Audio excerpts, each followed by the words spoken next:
First email comes from Malay. They say, I am looking for a mic around $200 that is USB. I know nothing about microphones, so something that is easy to use on a computer. The sole purpose of this mic is for voiceovers. Do you have recommendations? If you have a link, I would love to use it. Thanks in advance for any help. Milay or Malay, thank you very much for the email. I really do appreciate it. It's quite hard for me to make any great suggestions because I don't know much about your environment or the purpose of your recordings. I don't know how close you'll be to the mic. I don't know what your tonal preferences are. I don't know what your room is like. And I don't know what the voiceovers are going to be used for. Is this just going to be commentary for YouTube? Is it going to be training videos for work? Is it going to be voice meetings for work? Is it going to be a podcast? Or is it going to be professional voiceover? There are so many factors that I don't know that it's kind of difficult for me to give you any concrete, great suggestions. But I will give it a shot. I recorded some samples. Past Bandrew, take it away. Zhiggity-doo, diggity-doo, diggity-doo. We'll start with condenser microphones, and the first option that I have for you is more of the plug and play option. This is the ATR 2500X-USB from Audio-Technica. This runs about $120. When you connect this to your computer, you set your level, and that's pretty much it. You don't get a bunch of software.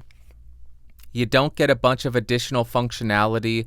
You have a headphone jack to monitor and get computer playback. That's it. It also isn't the greatest sounding microphone, and this one in particular has a bit of an issue with a floating ground. If you touch the microphone, you can hear that buzz. That may be a fault with this specific mic, but something to be aware of. That's just the plug and play option for you.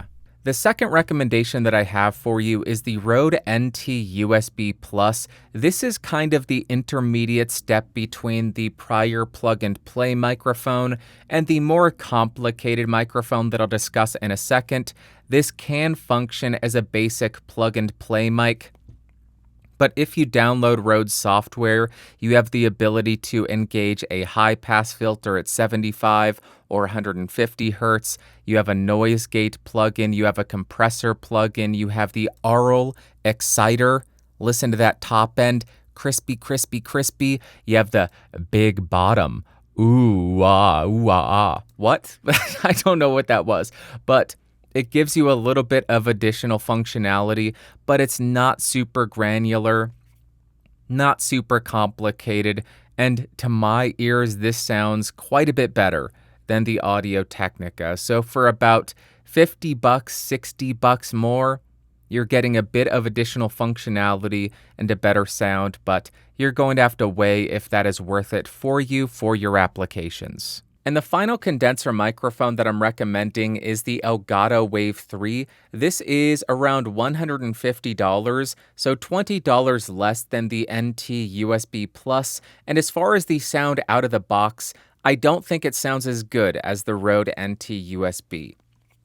But what you're gaining with this microphone is additional software functionality. The Wavelink software allows you to create an entire stream mix with a bunch of different sound sources. It has clip guard, so it has somewhat of a limiter. It has a high pass filter, gain lock, so software can't adjust your mic's gain. And then the big ticket item here is they rolled this out. You can add VST plugins. So if you have a bunch of VST plugins on your system, you can use them with this microphone in the Wavelink software and route that to your stream. So this is going to be more for the individual who wants all of the granular control of a bunch of different sound sources for a stream, or somebody who wants to use a bunch of VST plugins on their microphone in real time or near real time while they're recording or while they're streaming. That is where I think each of these microphones fit. You have the plug and play, the intermediate plug and play, but if you want a bit more complex, a bit more full featured, and then you have the extremely full featured microphone with the Elgato, just a few different options for you.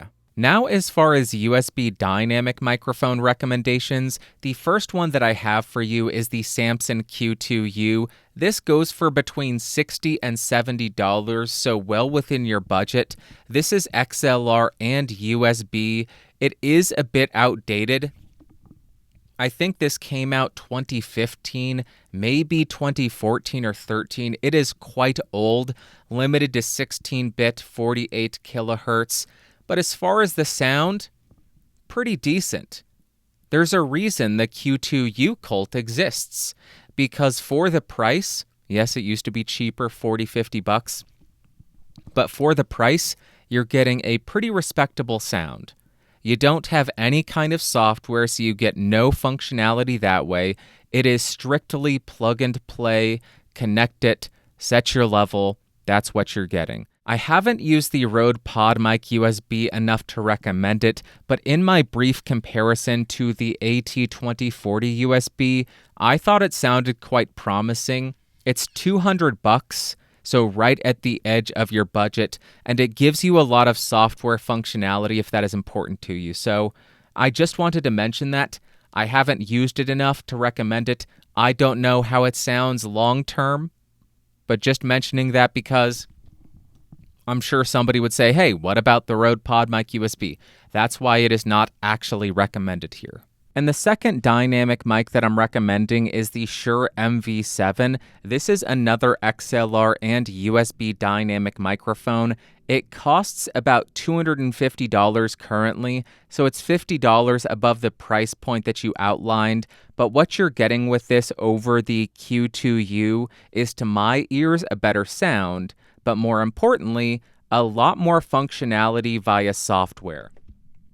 In the Shure Motive app, you can adjust your mic's gain, you can mute your microphone, you can do auto leveling, you can adjust the monitor mix between computer playback and zero latency monitoring. Then you have EQ, so you can engage a high pass filter, a presence boost like this, or you can do a high pass filter and presence boost, which I do not like. I like this microphone best in flat EQ. You have a limiter, so you should technically be unable to clip. I was still able to clip it, so it doesn't seem like the most effective limiter. And then you have compression, so you can have light compression, medium compression. You can start to hear a bit more noise, but you have that very good compressed sound, or heavy compression. If I was doing heavy compression, perhaps I would engage the presence boost to offset that low-mid, just overpoweringness. Actually not. I kind of don't like that. But you can see, or you can hear rather, what kind of additional functionality you get for that $200, $190 more over the Q2U. There you go. Hopefully that was helpful in your decision to pick up a USB microphone for your voiceovers for whatever it is that you are doing. Okay, bye.